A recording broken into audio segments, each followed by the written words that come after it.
So this article explores the reasons behind the persistence of the flat earth belief, right? Despite overwhelming scientific evidence that the earth is spherical. And I guess for some historical context here, in the past, the belief in a flat earth was reasonable, right? Given the limited knowledge and perspective of people confined to their local communities. Greek philosophers established the spherical nature of earth as early as the 3rd century BC. And by the 15th century, it became widely accepted. So what's happening here? How can a third of Americans between 18 to 24 really believe this to be the case, despite overwhelming scientific evidence? Unfortunately, this further reinforces a lot of the research that I've found around a complete distrust in institutions, companies, and knowledge gatekeepers and organizations across the globe. But another angle that's explored in this article is the role of social media. Right? Social media platforms like YouTube, Facebook, Twitter played a crucial role in creating an ecosystem that consistently reinforces flat earth beliefs.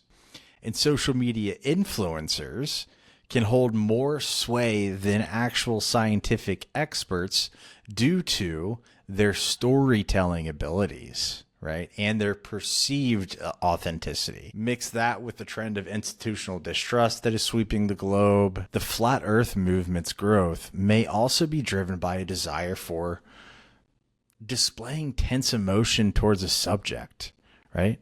Maybe it's a sense of belonging, right? And the reinforcement of beliefs within those closed communities. So while social media has been instrumental in the spread of these beliefs, I think it also presents a significant opportunity for us as well by leveraging these platforms for the greater good.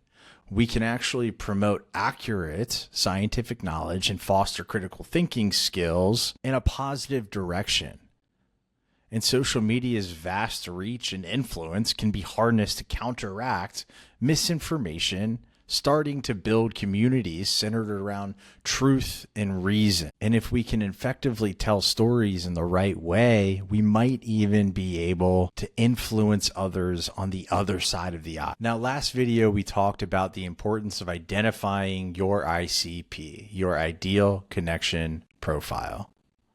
Today, we're going to dive into the first step towards going from a LinkedIn laggard to operating a state of organic attraction, where your profile is attracting your ICP into your sphere of influence. Now, the first step here is an exercise in introspection, right? Sitting down with a pen and a piece of paper and writing down, what are your core strengths? What are the industries and expertise and outcomes that you have delivered throughout your career? Because somewhere within the nexus of those strengths or the outcomes and those industries that you've worked in lies a problem that you are uniquely qualified to pontificate on, to solve, to talk about. One other point of note here is to make sure that we can reframe this problem to ensure that it maps and aligns to a current challenge or problem that your ICP is facing today. Because then and only then will you be able to actually capture their attention. An executive's role within an organization is to decide which fires to let burn, right? And I think we can confidently assume that most people operate that way. With everything they have going on in their personal life, their professional life, and their goals that they're looking to achieve, we need to make sure that we're consistently messaging around a central problem. And we will use that problem to ultimately craft our unique value proposition. If you've made it this far, like the video, share it with your friends, because you never know who needs to see this message.